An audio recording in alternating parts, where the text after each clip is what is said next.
Bonjour à tous. Nous sommes aujourd'hui lundi 27 juillet 2026 et notre cher ami le professeur Marandi est avec nous. Bon retour parmi nous, professeur. Welcome back, Professor.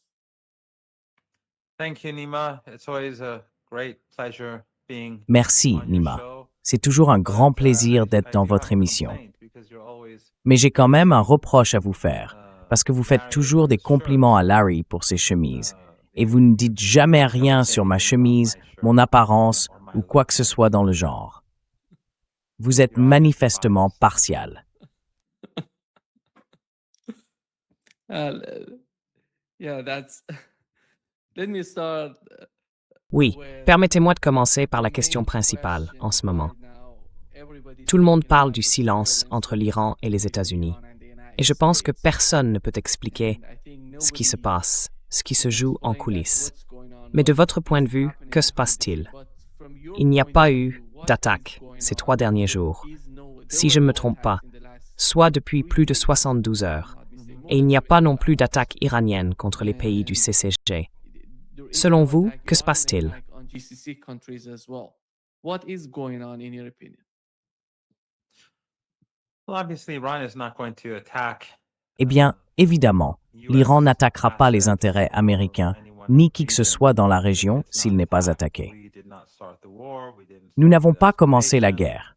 Nous n'avons pas commencé l'escalade. Nous n'avons pas relancé la guerre. Nous avons toujours négocié sérieusement. L'an dernier, les Américains ont utilisé les négociations comme couverture pour déclencher la guerre de 12 jours. Ils l'ont refait il y a 5 mois pour cette guerre. Les Iraniens prennent donc leurs accords très au sérieux. Je ne regarde pas les médias occidentaux, mais on m'a dit qu'aux États-Unis, ils affirment que l'Iran a fait échouer le protocole d'accord en tirant sur des navires dans le détroit d'Ormuz, ce qui est bien sûr absurde. Ces navires sont arrivés après presque 3 semaines de violations américaines concernant presque tous les aspects de l'accord.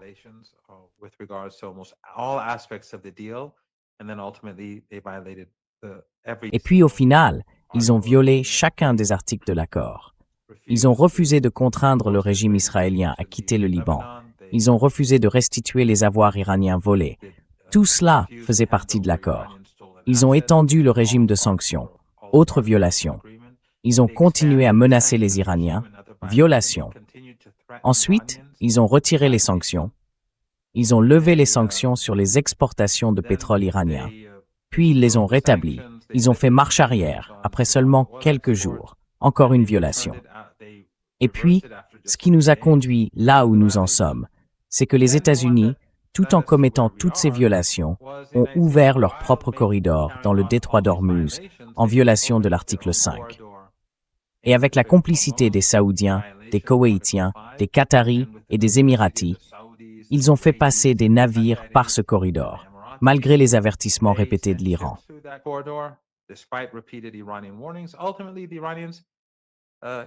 Au final, les Iraniens ont frappé 3 navires parce qu'ils avaient averti pendant des jours les Saoudiens, les Émiratis, les Américains, les Koweïtiens, et ainsi de suite. Ensuite, les Américains ont tiré sur l'Iran, ont attaqué l'Iran, ont relancé la guerre, une autre violation. Et bien sûr, ils ont rétabli le siège, ce qui constitue la violation finale. Tout a été violé, donc ils n'ont rien à reprocher. Et l'Iran a respecté ses obligations. Aujourd'hui, beaucoup critiquent l'Iran en ligne. J'ai vu des gens le faire.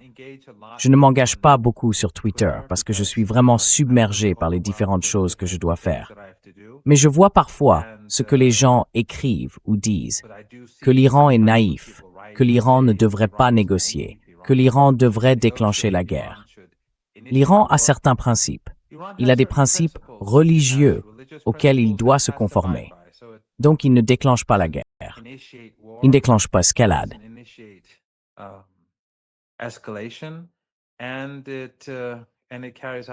Et il mène des négociations de bonne foi.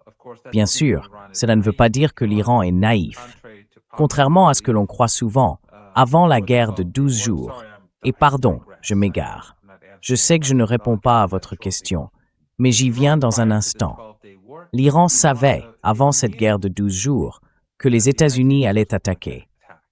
Mais il a quand même négocié parce qu'il voulait montrer aux Iraniens et à la communauté internationale que le problème, ce n'est pas l'Iran, ce sont les États-Unis. Certains disent que cela ne sert à rien, que c'est une démarche inutile. Mais je pense exactement le contraire. Avant cette guerre, les Américains ont une nouvelle fois utilisé les négociations comme un moyen de tromperie. Mais les Iraniens n'ont pas été trompés. En revanche, ils ont de nouveau montré à la communauté internationale, ainsi qu'à certains Iens qui auraient pu se demander « Bon, et si nous avions négocié ?»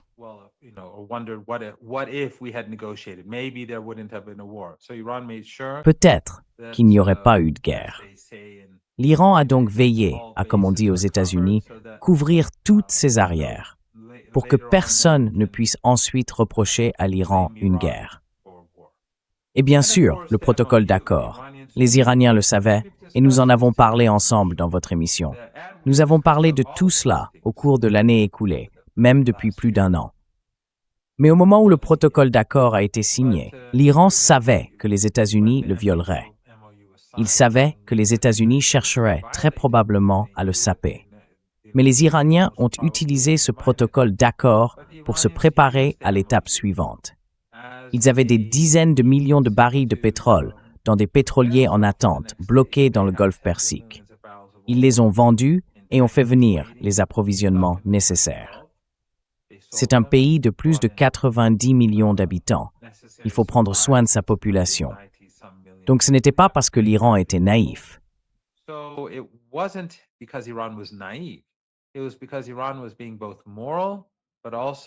C'était parce que l'Iran se montrait à la fois moral, mais aussi prudent, en veillant à ce que les États-Unis perdent le soutien de la communauté internationale et les cœurs et les esprits des gens dans le monde entier, et à ce que l'Iran puisse tirer parti des différentes opportunités qui se présenteraient. Cela dit, nous en sommes aujourd'hui à un point où personne ne sait ce qui va se passer ensuite. Les États-Unis, nous ne faisons pas confiance aux États-Unis. Personne ne fait confiance aux États-Unis. Et les États-Unis sont restés silencieux ces 3 derniers jours. Alors, pourquoi les États-Unis sont-ils restés silencieux? Je ne sais pas. Vraiment, je ne sais pas. J'ai bien sûr lu les différents rapports qui ont circulé, selon lesquels de hauts responsables américains ont mis Trump en garde contre une escalade et contre la poursuite de la guerre, contre les pénuries dans l'armée, contre les conséquences économiques, contre le coût.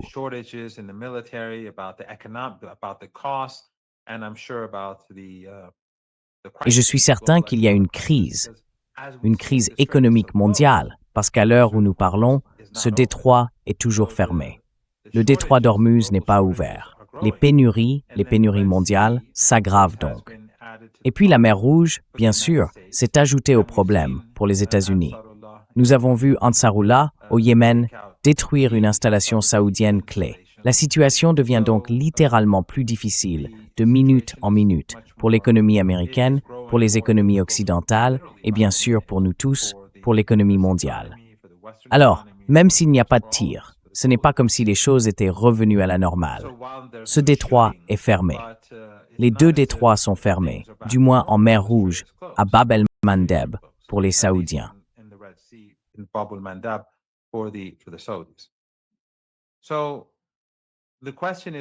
La question est donc la suivante. Que préparent les Américains? Est-ce vraiment ce que disent ces journalistes ou ces reportages? Que l'on dit à Trump que ce n'est pas une bonne idée de poursuivre? Ou bien les États-Unis se préparent-ils à une escalade? Nous ne le savons pas. Les Iraniens estiment qu'il est tout à fait possible que les États-Unis choisissent, disons, l'une de 4 options. La première serait de mettre fin à la guerre et de chercher une solution. Mais si nous empruntons cette voie ou toute autre voie, au bout du compte, les Iraniens n'accepteront pas le précédent protocole d'accord. Ils voudront certaines choses dès le départ. Et le protocole d'accord ou tout autre accord devra inclure d'autres éléments comme le Yémen et Gaza de manière plus explicite qu'auparavant. L'Iran sera donc plus exigeant.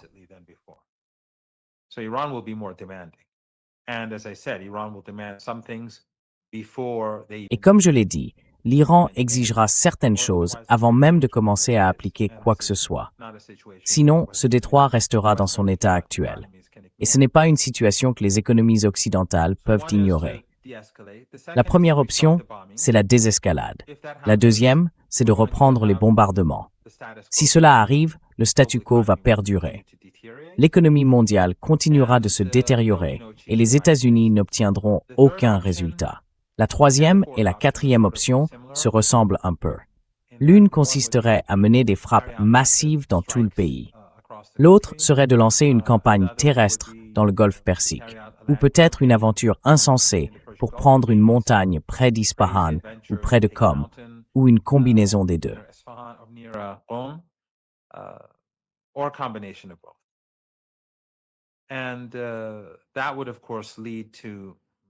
Et cela entraînerait, bien sûr, des ripostes massives de l'Iran, des ripostes immédiates.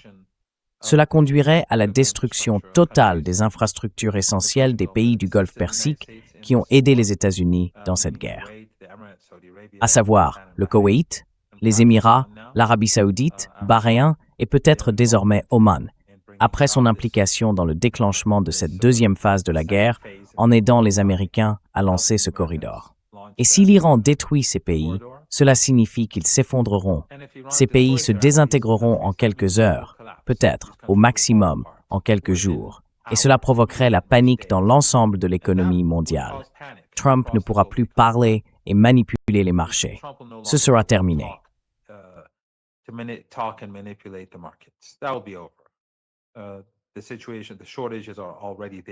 La situation, les pénuries, elles sont déjà là. Et puis, quand les gens verront des images de champs pétrolifères en feu, ainsi que d'installations pétrolières et gazières en flammes dans toute la région, ils sauront que c'est fini. Alors tout sera fini. Vous verrez les économies occidentales s'effondrer.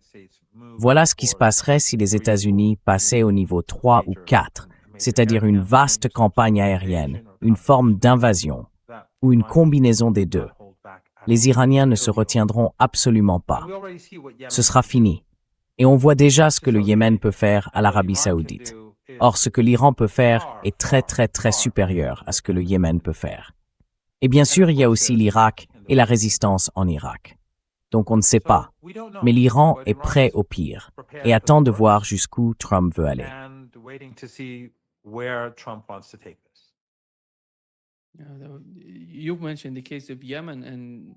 Vous avez évoqué le cas du Yémen et de l'Arabie saoudite. Après 48 heures, nous voyons toujours de nouvelles images montrant qu'Aramco est encore en feu, qu'elle brûle toujours après 48 heures. C'est important, ce qui se passe. Je pense que la manière dont le Yémen est entré dans la guerre est très importante et que le moment choisi pour son blocus est très important pour l'avenir du pays. Et est-ce que cela va compter? Partons du principe qu'il y a des discussions en cours ou des messages échangés entre les deux parties. Quel sera le rôle du Yémen? Va-t-il faire partie des négociations, des discussions entre les États-Unis et l'Iran?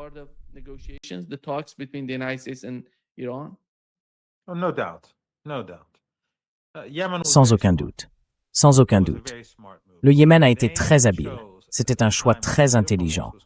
Ils ont choisi le moment où le détroit d'Ormuz était fermé pour dire qu'il fallait mettre fin au siège imposé au peuple yéménite. Ce peuple est assiégé depuis bien plus de 10 ans, avec l'aide littéralement de tous les pays de notre région. Je parle des Saoudiens, des Émiratis, des Qataris, de la Turquie, de l'Égypte. Tous, dès le départ, étaient sur la même ligne concernant les attaques génocidaires contre le Yémen, lorsque les Saoudiens et les Émiratis ont lancé la guerre contre le peuple yéménite. Et le Yémen a tenu bon. Pendant des années, ils ont riposté. Et finalement, ils ont développé leurs propres capacités en matière de missiles et de drones. Ils ont commencé à frapper les infrastructures pétrolières saoudiennes et cela a conduit au cessez-le-feu.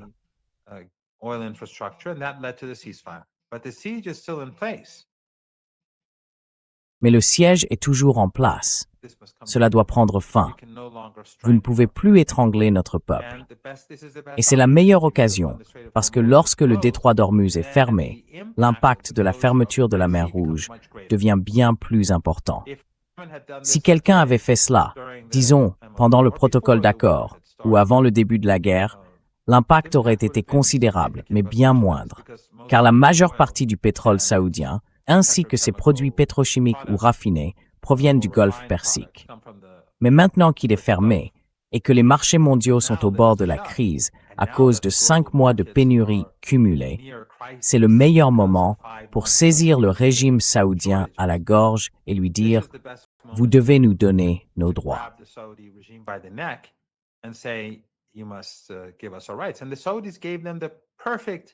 Et les Saoudiens leur ont donné l'excuse parfaite.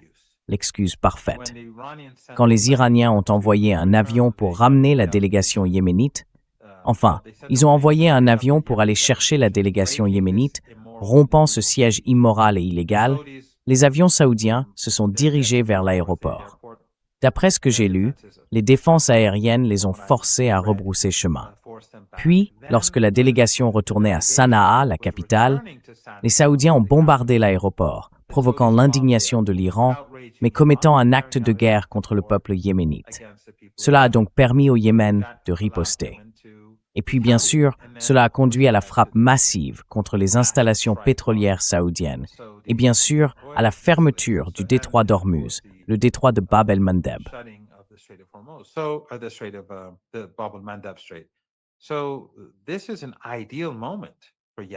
C'est donc un moment idéal pour le Yémen. Son action a aujourd'hui bien plus de poids qu'elle n'en aurait eu à n'importe quel autre moment. Et bien sûr, cela apporte aussi d'énormes avantages à l'Iran, parce que cela accroît l'impact que l'Iran exerce contre les Américains en contrôlant le détroit d'Ormuz. Cela montre simplement que l'axe de la résistance est une alliance très efficace et très puissante. Et l'ayatollah Khamenei, le martyr qui a créé cela, ainsi que le général Soleimani, le martyr qu'il a créé à ses côtés. Nous voyons maintenant à quel point c'est important. C'est tout aussi important que les missiles et les drones eux-mêmes, ainsi que les villes souterraines de missiles et de drones créées en Iran et au Yémen.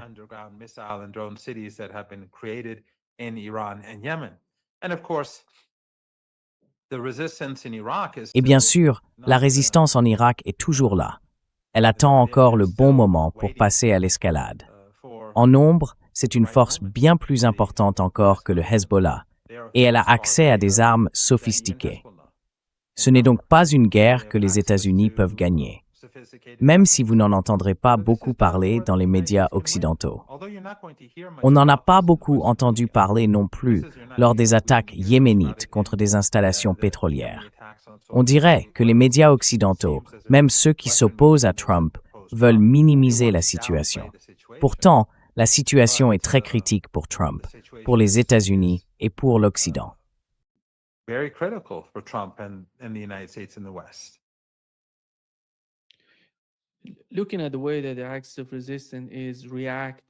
Quand on regarde la façon dont l'axe de la résistance réagit, à mon avis, je dis bien réagit, pas agit, parce que tout tournait autour du Yémen. Dans le cas du Yémen, il y avait un siège contre le Yémen. Le Yémen réagit à ce qui se passe contre lui. L'Iran réagit aux attaques des États-Unis. Mais voyez-vous un moment où même dans cette attitude réactive, ils vont passer à l'action préventive, comme l'a fait le Yémen, comme l'Iran. Qu'en est-il de la situation dans le détroit d'Ormuz? Au cours des dernières 24 heures, comme vous l'avez mentionné, on n'a rien vu se produire. Il y a eu des informations faisant état d'attaques ou de navires qui tentaient de traverser le détroit d'Ormuz et qui auraient, d'une manière ou d'une autre, heurté des mines dans cette zone. Vont-ils tirer les leçons de cela? Ou allons-nous voir la même chose se reproduire? L'Iran attaquant dans le détroit d'Ormuz, les États-Unis poursuivant avec la même attitude. Ou bien allons-nous? Comment voyez-vous les choses? La situation paraît quelque peu chaotique quand on regarde ce qui se passe à Bab el-Mandeb et dans le détroit d'Ormuz. Je vous en prie. Well, Yemen didn't attack. Go ahead. You were Go saying. ahead. No, no. Well, Yemen didn't preempt the Saudis. Eh bien, le Yémen n'a pas devancé les Saoudiens. Comme je l'ai souligné, ils ont mené une frappe aérienne contre l'aéroport international de Sanaa pour empêcher l'atterrissage d'un avion de ligne iranien. Cela a donc donné au Yémen l'occasion de frapper. Cela dit, même si le Yémen avait simplement attaqué sans que les Saoudiens ne mènent cette frappe, cela aurait quand même été légitime et non préventif, parce qu'ils ont imposé un siège au, vous savez, grand pays qu'est le Yémen, un siège contre les femmes et les enfants. Et cela dure depuis des années. C'est une guerre et elle est illégale. L'Occident la soutient, tout comme ses régimes régionaux. On voit bien, par exemple, comment des pays soutiennent l'Arabie saoudite en ce moment. Countries are supporting Saudi Arabia right now. I mean, just I don't want to name all of them, but Je veux dire, je ne veux pas tous les citer, mais certains, vous savez, se mettent soudainement à soutenir le même camp que les Américains. Le camp des Saoudiens, qui sont du côté des Américains, eux-mêmes du côté des Israéliens. Donc, vous savez, quand on regarde Erdogan, quand on regarde, malheureusement, le Pakistan, certaines choses qui sont dites dans les médias, c'est assez surprenant, venant de certains médias pakistanais, le genre de langage qui est employé. Mais le Yémen avait parfaitement le droit de mener cette attaque. Et le Yémen, ce n'est pas une attaque préventive.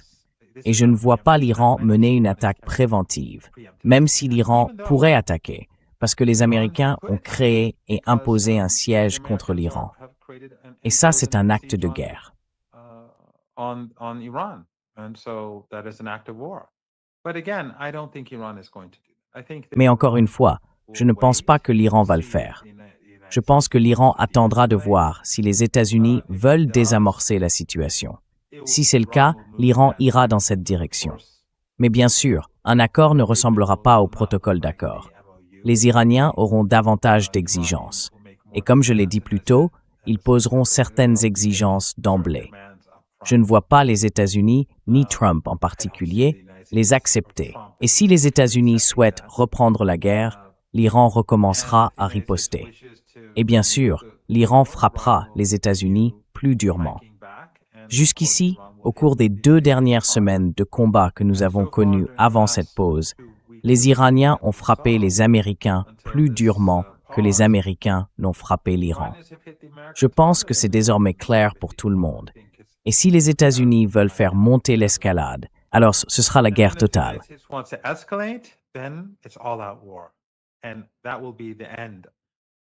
Et ce sera la fin. La carte de la péninsule arabique changera. Et elle changera ailleurs aussi. Parce que quand les choses s'effondrent, d'autres pays s'effondrent avec elles. La Jordanie s'effondrera. Dans le monde entier, ce sera le chaos, parce qu'il y aura une dépression économique mondiale. Ce n'est pas seulement dans notre région, de, vous savez, la Turquie au Soudan, ou de l'Égypte à l'Inde et au Pakistan. Cela touchera l'Amérique latine, cela touchera l'Afrique. Et l'Europe, en fait, ce sera dévastateur. L'Amérique du Nord dévastera le monde. Alors espérons que le monde n'ira pas jusque-là. Mais tout dépend vraiment de Trump, de Netanyahou et des sionistes. Et bien sûr, Netanyahou est en route pour les États-Unis pour voir s'il peut faire s'effondrer l'économie mondiale.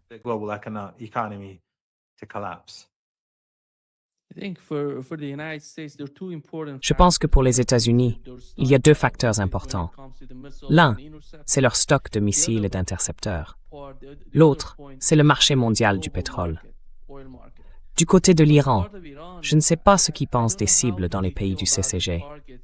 Il me semble qu'ils ont d'une manière ou d'une autre déjà frappé la plupart des cibles dans ces pays et qui commencent d'une certaine façon à manquer de cibles stratégiques dans ces pays. Quant aux HIMARS, je ne sais pas. Les systèmes radars et les systèmes de défense aérienne, parce que lors des récentes attaques, qu'elles viennent du Yémen ou d'Iran, on ne voit pas les systèmes de défense aérienne fonctionner.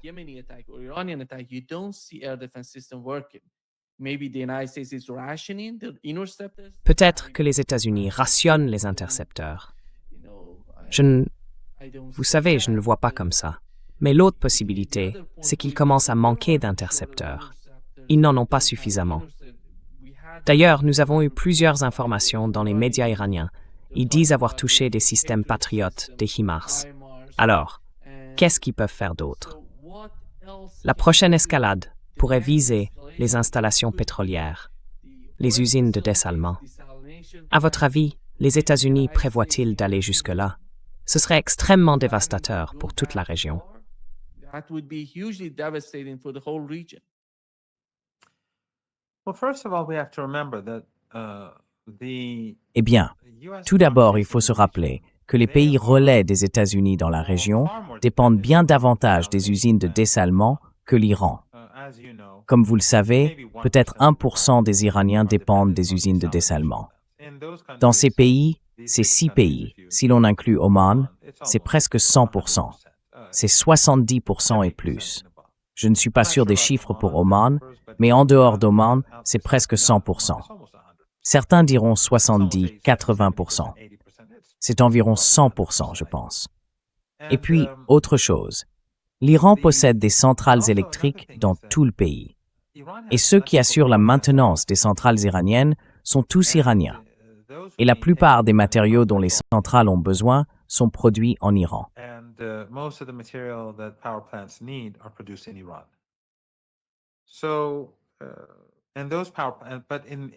Alors, ces centrales électriques. Dans la région du Golfe Persique, ils ont d'immenses centrales. Et vous savez, elles sont moins nombreuses, mais beaucoup plus grandes. Il est donc bien plus facile pour l'Iran de neutraliser leurs centrales que pour les États-Unis de faire la même chose à l'Iran. Et s'ils les ont neutralisées, les approvisionnements viendront de l'étranger. Les travailleurs, je suis sûr que beaucoup resteront ou ne sont déjà plus là, ne resteront pas. Je veux dire, une telle bataille, une telle guerre, si les États-Unis intensifient l'escalade, sera très douloureuse pour l'Iran. Mais l'Iran restera déterminé et cela mettra fin au régime du Golfe Persique.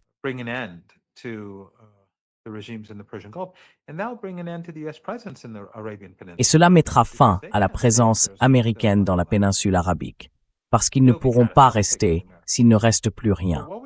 Ce sera catastrophique pour les Américains. Cela mis à part, ce qu'on voit en ce moment, c'est que les Iraniens, jusqu'à la pause, frappaient des moyens américains dans toute la région du Golfe Persique. Il ne manque toujours pas de cibles. Et la plupart des frappes iraniennes ont été menées avec des drones qui coûtent très peu cher. Mais les Américains se sont progressivement repliés de la région du Golfe Persique vers la Jordanie et l'ouest de l'Arabie saoudite. Et les Iraniens ont commencé à les frapper avec précision là aussi.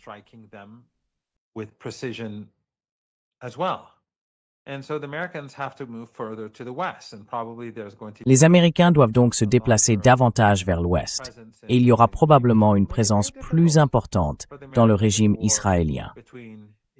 Cela rendra les choses très difficiles pour les Américains si une guerre éclate entre l'Iran et le régime israélien, parce qu'il y aura des cibles partout. Les Iraniens auront une grande occasion de mettre hors service beaucoup d'équipements américains et de détruire des moyens américains, aux côtés de ceux du régime israélien. D'abord, les bases américaines dans cette région n'ont pas été conçues pour une guerre de missiles et de drones, contrairement à l'Iran. Même la géographie ne se prête pas à ce genre de situation. En terrain montagneux, construire ces bases souterraines est très différent de le faire dans des déserts ou sur des terrains plats. Les montagnes elles-mêmes protègent ces bases souterraines.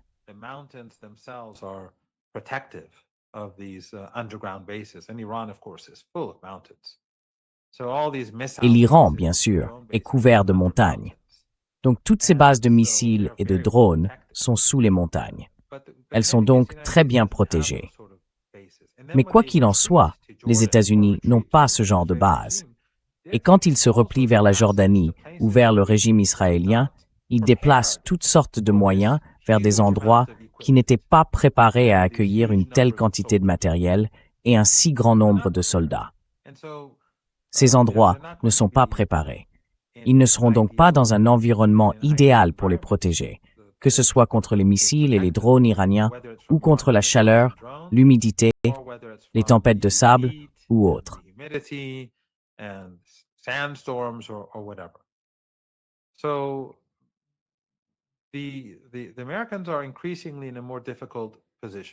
Les Américains se retrouvent dans une position de plus en plus difficile. En s'éloignant davantage de l'Iran, lorsqu'ils voudront mener des frappes aériennes, cela va leur coûter beaucoup plus cher. Les frappes seront moins importantes parce que les avions devront faire tout le trajet depuis la Méditerranée jusqu'en Iran, se ravitailler en vol, puis se ravitailler de nouveau au retour. Le nombre de sorties diminuerait. Ce n'est donc pas une situation idéale pour les États-Unis. Mais surtout, Nima, je pense que le problème n'est pas un manque de missiles, ni un manque de systèmes antimissiles THAAD ou Patriot. Le véritable problème, c'est la crise énergétique.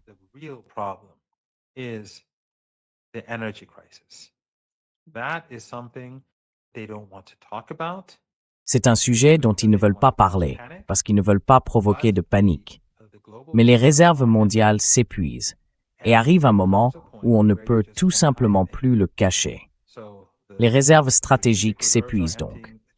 Les Chinois utilisent leurs réserves stratégiques, le secteur privé aussi, les gouvernements aussi. Tout est en train d'être consommé. On arrive donc à un point où la crise énergétique est proche. Et il y a aussi le problème supplémentaire du détroit de Bab el-Mandeb, et bien sûr du conflit militaire entre le Yémen et l'Arabie saoudite.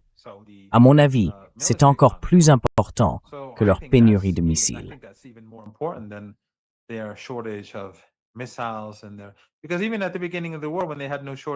Parce que même au début de la guerre, quand il ne manquait ni de missiles, ni de drones, ou du moins qu'ils en avaient bien davantage qu'aujourd'hui, ils ne gagnaient pas la guerre. Ils ne battaient pas l'Iran. Ils perdaient face à l'Iran.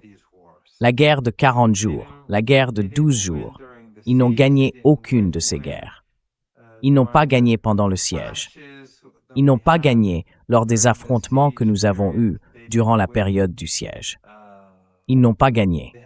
Et ils n'ont pas gagné non plus pendant ces 2 semaines de combat, avec ou sans leur système de défense aérienne.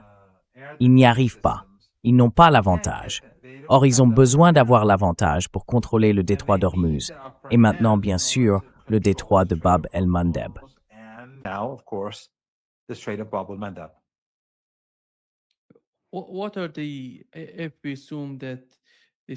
Quels sont les...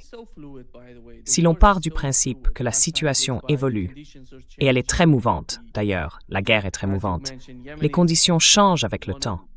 Et comme vous l'avez dit, le Yémen devient l'un des principaux facteurs s'il se passe quelque chose entre l'Iran et les États-Unis. Le cas du Liban reste le même, à mon avis. Et peut-être que plus tard, ils parleront de la Palestine, parce que la Palestine est l'un des facteurs les plus importants dans toute cette affaire. Le chaos en Asie occidentale, dans le Golfe Persique, la situation au Yémen, tout tourne autour de la Palestine.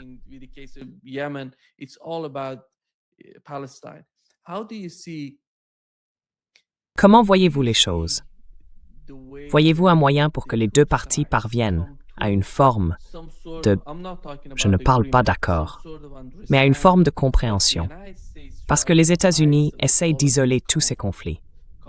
Cela signifie qu'ils veulent traiter le Yémen séparément de l'accord avec l'Iran, comme ils l'ont fait entre l'Iran et le Liban. Juste après avoir signé le protocole d'accord, ils en ont signé un autre avec le Liban, en essayant de séparer les deux. Et l'Iran va-t-il les forcer à accepter de relier toutes ces questions, tous ces conflits entre eux?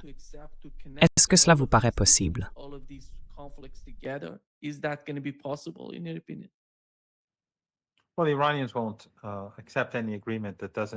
Eh bien, les Iraniens n'accepteront aucun accord qui ne comporte pas ces questions. Donc, soit ils acceptent, soit il n'y a pas d'accord, et vous avez le détroit d'Ormuz. Les États-Unis doivent donc choisir leur destin. L'Iran n'acceptera pas que les éléments qui figuraient dans le protocole d'accord soient retirés de la table. Comme je l'ai dit, l'Iran sera plus exigeant et réclamera certaines choses d'emblée avant de faire quoi que ce soit. Ce ne sera pas comme la dernière fois. Donc soit il n'y a pas d'accord et Trump fait sombrer l'économie mondiale, soit il y a un accord. Mais tout dépendra de Trump.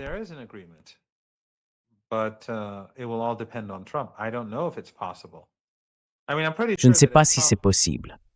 Je veux dire, je suis presque sûr que si l'État profond se débarrassait de Trump maintenant, et si l'État profond se débarrassait de Netanyahou maintenant, ou avant les élections, ou après les élections israéliennes, je pense que ceux qui les remplaceraient, probablement, non pas qu'ils seraient différents par nature, Mais face à la terrible situation dans laquelle se trouve le régime israélien et les États-Unis, ils accepteraient sans doute de reculer sur différents fronts pour parvenir à une sorte d'accord, parce que cela va être catastrophique.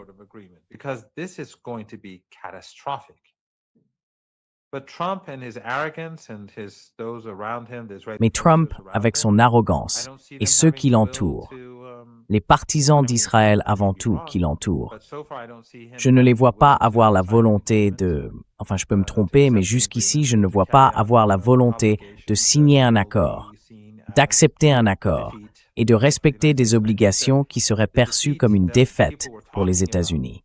Et je pense que la défaite dont les gens parlaient, celle qu'a subie les États-Unis, je pense que, quand tout cela sera terminé, la défaite sera bien plus grande. Il y aura des souffrances dans toute la région et dans le monde entier. Mais quelle que soit l'issue, parmi les 4 scénarios dont j'ai parlé, je pense que cela fera de l'article de Robert Kagan, qui évoquait la plus grande défaite militaire de l'histoire des États-Unis, une réalité.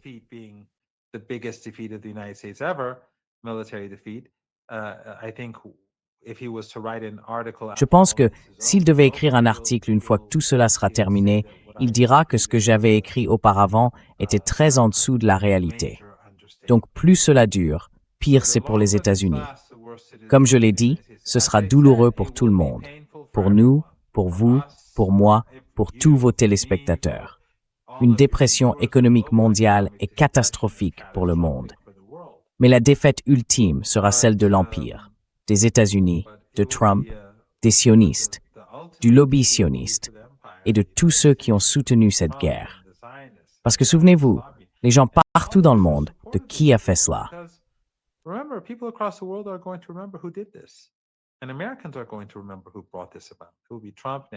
Et les Américains se souviendront de ceux qui ont provoqué cela. Ce sera Trump, Netanyahou, le sionisme, les sionistes. Leur soutien s'est déjà effondré, même aux États-Unis. Et puis, si l'on se retrouve dans une situation bien plus catastrophique, l'hostilité envers le sionisme va, je pense, atteindre un nouveau niveau aux États-Unis. Alors, je ne sais pas. Je veux dire encore une fois, s'il était sain d'esprit, s'il n'était pas aussi psychopathe et instable, je pense qu'il accepterait un accord aujourd'hui. Il l'aurait accepté hier. Mais peut-être que c'est de cela qu'il s'agit, ce silence. Qui sait? Mais je pense que ça ne va pas être si facile.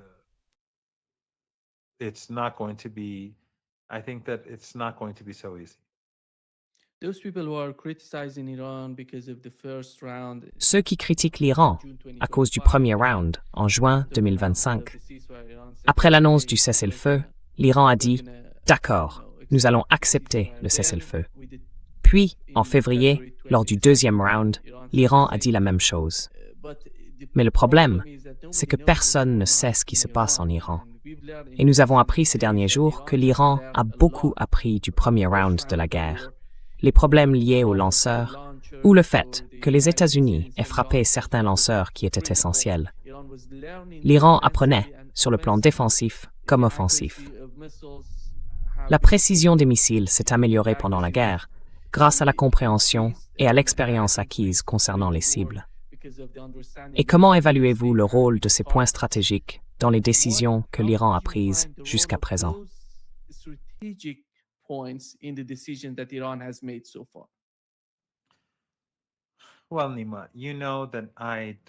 Eh bien, Nima, vous savez que je ne participe pas à ces débats en ligne, parce qu'on les voit depuis quelques semaines. Certains disent qu'il y aurait une division en Iran, et même certains soutiens de l'Iran, malheureusement, le répètent. Ils parlent de trahison et disent que le gouvernement ou le Conseil suprême de sécurité nationale prendrait une direction différente de celle que veut le guide et de celle que veulent les forces armées. Tout cela n'a aucun sens. Je veux dire, il y aura toujours des divergences de vues entre tout le monde. Tout le monde. Vous et moi, par exemple, nous n'aurons pas des opinions parfaitement identiques.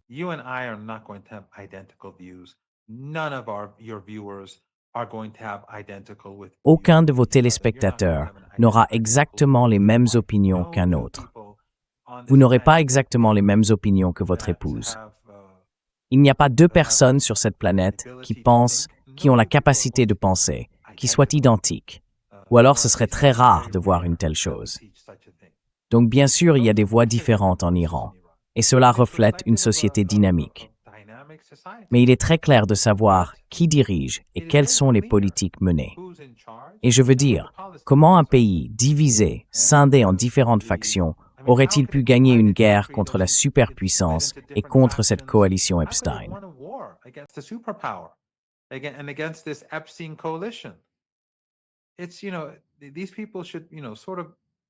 Ces gens devraient, vous savez, faire preuve de davantage de nuances dans leur évaluation de la situation.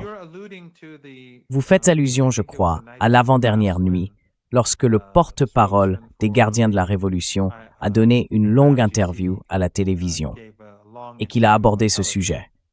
C'est bien ça? Je n'ai pas vu l'interview, ironiquement. J'en ai vu? Enfin, j'en ai entendu quelques extraits, mais je n'ai pas eu le temps de la regarder. Et quelqu'un m'a d'ailleurs dit, ce matin, avant votre émission, vous devriez regarder l'émission. J'étais en conversation avec quelqu'un et il me disait, vous devriez regarder ça. Mais en gros, il disait que non, nous n'avons pas été perdants à cause du cessez-le-feu ou du protocole d'accord. Nous savions ce que nous faisions.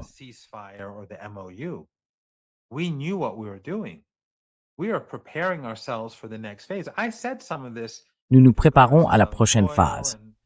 J'en ai déjà parlé à propos de la vente de pétrole et de l'achat de produits essentiels pour le pays.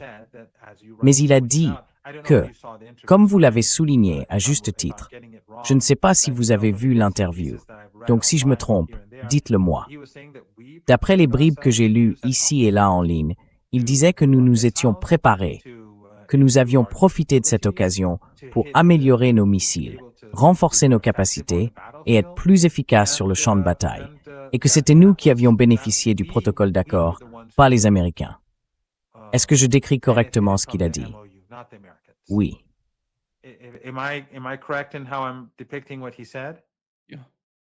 Oui, vous avez raison. C'est donc le porte-parole des gardiens. Les forces armées et aussi l'armée régulière.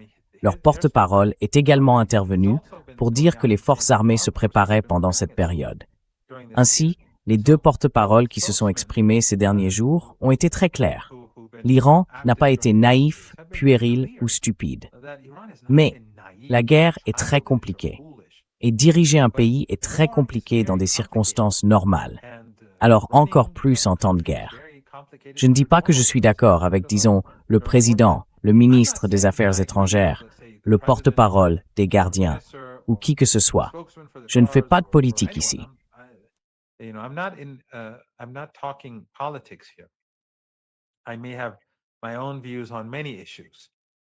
J'ai peut-être mes propres opinions sur de nombreuses questions. En général, je ne m'implique pas dans la politique intérieure iranienne. Non pas parce que je n'ai pas d'opinion. J'exprime mes opinions dans des conversations privées et lors de réunions. Mais lorsque je m'adresse à un public plus large, je ne trouve pas très utile de dire « Eh bien, je ne soutiens pas le président. J'aimerais que telle personne soit président. » Ou j'aurais préféré que le ministre des Affaires étrangères n'ait pas dit cela. Mais, de manière générale, les Iraniens ont été très prudents pendant ces 5 mois pour s'assurer que, à chaque phase de cette guerre, ils puissent en tirer avantage afin de prendre l'ascendant sur l'ennemi. Que ce soit par des avancées militaires et technologiques, par la protection de la société dans son ensemble contre la faim ou contre tout déséquilibre économique majeur susceptible de créer de l'instabilité ou de toute autre manière. Les Iraniens ont été très prudents et tout au long de cette période, ils ont gardé l'avantage. Donc, encore une fois, je peux ne pas être d'accord avec telle politique du président, telle politique du président du Parlement, telle politique du ministre des Affaires étrangères, telle politique de qui que ce soit, ou avec l'opposition à l'administration actuelle. C'est un autre sujet. Mais ce n'est pas comme si nous avions un pays divisé, avec une faction qui tire le pays dans une direction et une autre faction qui le tire dans une autre direction. Non, les différentes factions, les hauts responsables de l'État.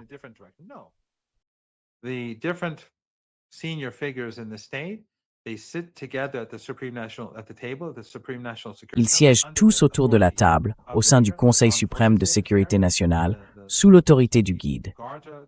Les forces armées sont là, les gardiens sont là, l'armée est là, les représentants du ministère des Affaires étrangères sont là, les parlementaires sont là. Des personnes issues de toutes les composantes de l'État participent au processus de décision. Et au final, quelle que soit la décision prise, elle doit être approuvée par le guide. C'est pour cela que nous avons eu une politique cohérente et constante tout au long de cette période. Encore une fois, si ce n'était pas le cas, comment un pays plongé dans le chaos et profondément divisé pourrait-il remporter un tel succès face à un ennemi aussi brutal, puissant, immoral et barbare, avec toute la puissance médiatique dont il dispose et tous les relais qu'il a dans la région?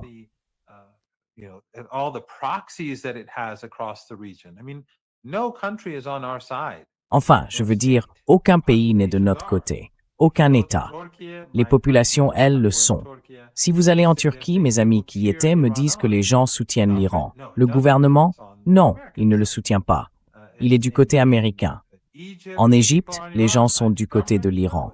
Le gouvernement? Non, il est avec les Saoudiens. C'est la même chose dans d'autres pays, dans le Golfe Persique, en Jordanie et partout ailleurs. Les gens voient la réalité, mais les gouvernements ne sont pas avec la résistance. Donc, quand on est dans cette situation, il faut évidemment une planification rigoureuse dans le pays et un fort élément d'unité nationale. Sinon, cela échouerait.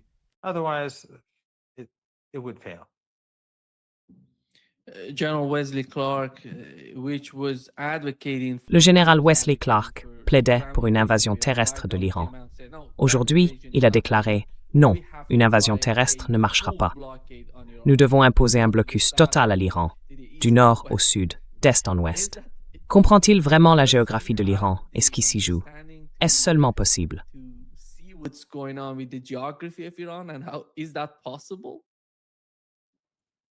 Nima, you and I know Vous et moi, nous connaissons des Américains qui ont servi dans les forces armées. Des gens très corrects qui peuvent répondre facilement à cette question. Des gens intelligents qui ont occupé de hauts postes dans l'armée et qui savent que c'est absurde. Vous pensez qu'il ne sait pas que c'est absurde? Bien sûr qu'il le sait. Mais ces gens sont payés pour débiter ces absurdités. Il n'y a aucune responsabilité. Donc, il va jouer les va-t-en-guerre. Et évidemment, genre, encercler l'Iran. D'accord, très bien, je suis d'accord. Faisons-le. Alors, comment fermez-vous la mer Caspienne? Comment fermez-vous la frontière avec le Turkménistan, avec l'Afghanistan, avec la Turquie, avec l'Arménie, avec l'Azerbaïdjan, avec le Pakistan, avec l'Irak? Je veux dire, les Américains auraient littéralement besoin de millions de soldats pour faire ça. C'est un pays immense, très vaste, il fait presque la taille de l'Europe. Comment vont-ils l'encercler?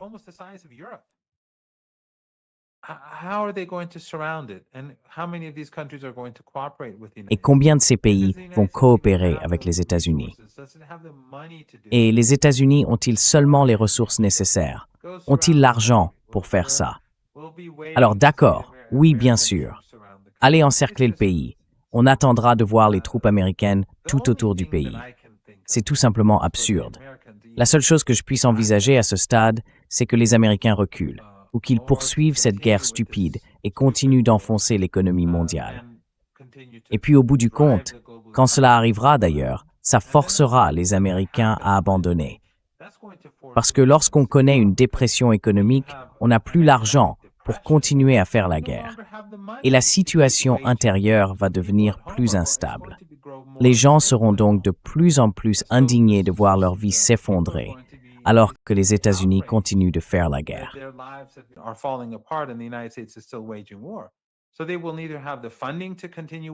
Ils n'auront donc ni les financements pour continuer à mener la guerre, ni une population en colère qui les laissera tranquilles. Cette population les recherchera. Elle cherchera à retrouver ceux qui ont provoqué cette catastrophe. Ou bien, ils mèneront une opération insensée pour tenter de débarquer et d'envahir l'Iran. Et cela échouera. Les Iraniens les attendent. Ou bien ils frapperont des infrastructures iraniennes essentielles. Et cela fera apparaître les États-Unis comme les monstres qu'ils sont, le régime, les forces armées et les soldats des États-Unis. Partout dans le monde, ils seront considérés comme une bande de criminels de guerre, comme leurs alliés sionistes en Palestine. Mais au-delà de cela, l'Iran dévastera tous leurs mandataires dans la région. Et cela fera s'effondrer l'économie mondiale. Cela fera s'effondrer l'économie américaine.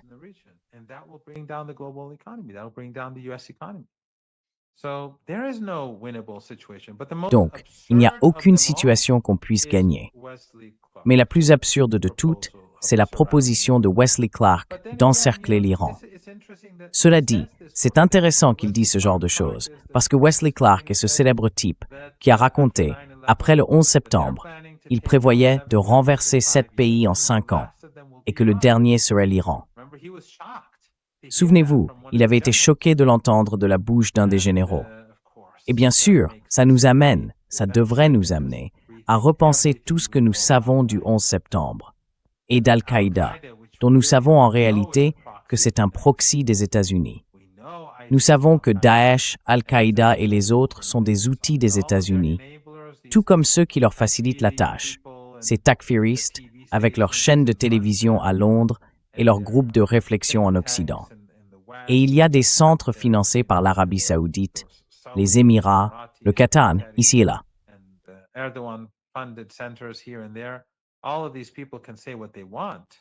Tous ces gens peuvent dire ce qu'ils veulent, mais Al-Qaïda et Daesh ont toujours été des outils des États-Unis. Je veux dire, 10 ans après le 11 septembre, ils ont utilisé Al-Qaïda pour renverser le gouvernement en Libye. Ensuite, ils ont utilisé Al-Qaïda, et puis bien sûr plus tard, Daesh, qui s'est séparé d'Al-Qaïda, pour renverser le gouvernement en Syrie. Et ils ont failli renverser le gouvernement en Irak, sans la résistance, le Hezbollah, l'Iran, et ainsi de suite, qui ont aidé le peuple irakien. Donc c'est 7 pays en 5 ans, avec leur Al-Qaïda après le 11 septembre. Alors que, juste après le 11 septembre, Al-Qaïda travaillait de nouveau avec les États-Unis. Ça vous fait penser que ce n'était pas simplement 19 personnes de cette organisation qui ont mené une attaque contre New York. C'était quelque chose de bien plus vaste.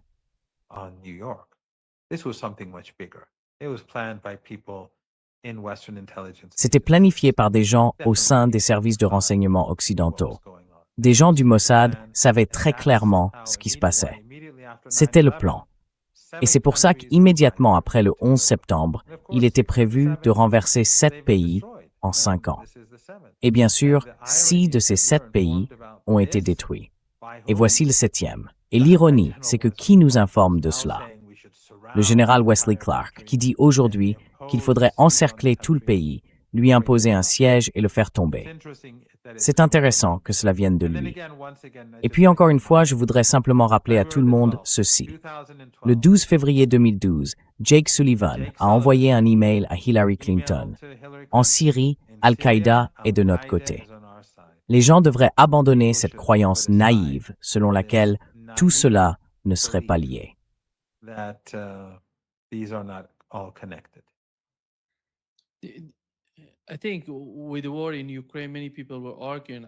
Je pense qu'avec la guerre en Ukraine, beaucoup de gens débattaient. Moi, dans ce qui se passait en Ukraine, je me posais une question, et je l'ai posée à tous les experts.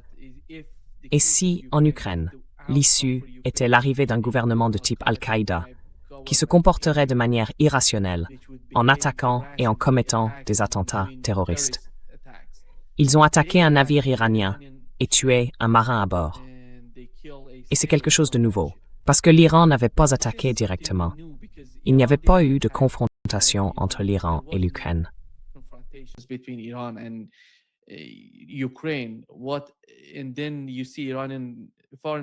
Et puis, on a vu le ministre iranien des Affaires étrangères intervenir et qualifier Zelensky de profiteur. Il fait ça, et nous allons y répondre. Mais il n'y avait rien entre l'Iran et l'Ukraine. Et soudain, l'Ukraine attaque un navire iranien en sachant qu'il est iranien, parce que cela ne signifie pas qu'ils vont directement faire du mal aux Russes. Comment comprenez-vous ce qui s'est passé entre l'Iran et l'Ukraine? Et à quel point est-ce dangereux?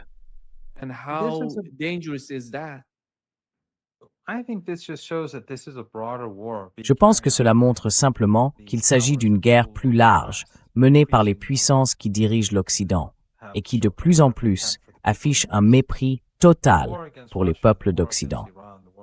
La guerre contre la Russie, la guerre contre l'Iran, la guerre contre le Yémen, la guerre contre les Palestiniens, la guerre contre le Liban, la guerre contre l'Asie occidentale, tout cela fait partie d'une guerre plus vaste.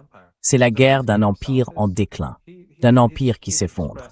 Zelensky lui-même a déclaré qu'il était sioniste, un juif sioniste. Et bien sûr, il veut aider. Il veut montrer aux États-Unis et au régime israélien qu'il est un bon instrument à leur service, en frappant les Iraniens.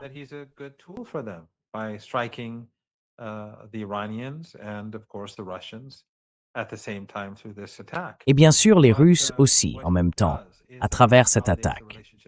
Mais ce qu'il fait, c'est consolider la relation entre l'Iran et la Russie, ainsi qu'entre la résistance dans toute l'Asie occidentale et la Russie.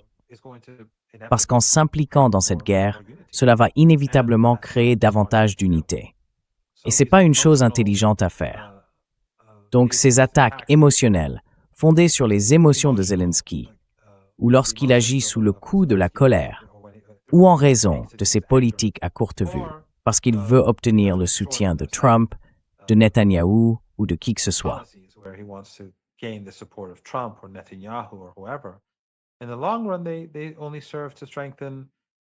À long terme, elles ne font que renforcer les liens entre la Russie et l'Iran, et bien sûr, entre la Russie et l'axe collectif de la résistance. Et il n'est pas difficile pour les Iraniens de trouver des cibles liées à l'Ukraine, parce que l'Iran, bien sûr, a des alliés présents en Méditerranée. Ces alliés sont présents en mer Rouge, et bien sûr, l'Iran contrôle le détroit d'Ormuz et dispose d'un accès considérable à l'océan Indien. Donc pour l'Ukraine, l'Iran ne commerce pas beaucoup avec l'Europe, et il n'y a pas grand-chose qu'il puisse faire, à part mener de nouvelles attaques sur la Caspienne. Mais les Iraniens peuvent concrètement interrompre le commerce ukrainien avec l'Asie.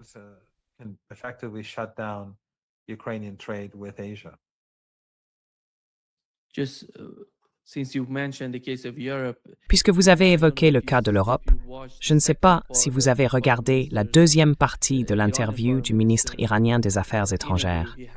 Son interview était en deux parties. La deuxième est sortie, sauf erreur de ma part, hier ou avant-hier.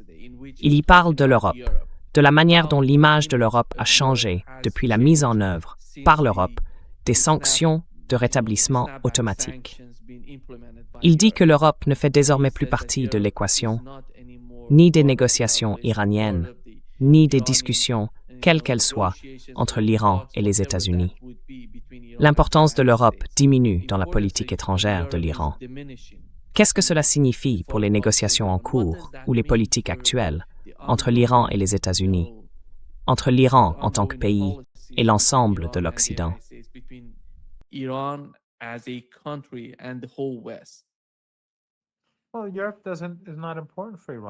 Eh bien, l'Europe n'est plus importante pour l'Iran.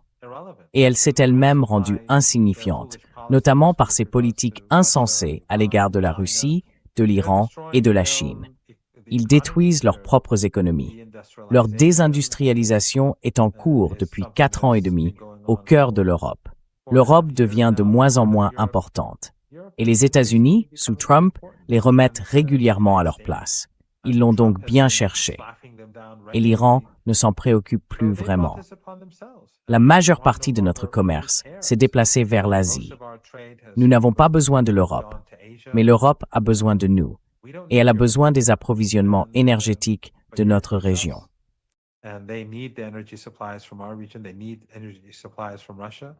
Ils ont besoin des approvisionnements énergétiques de la Russie et ils ont besoin de la technologie chinoise.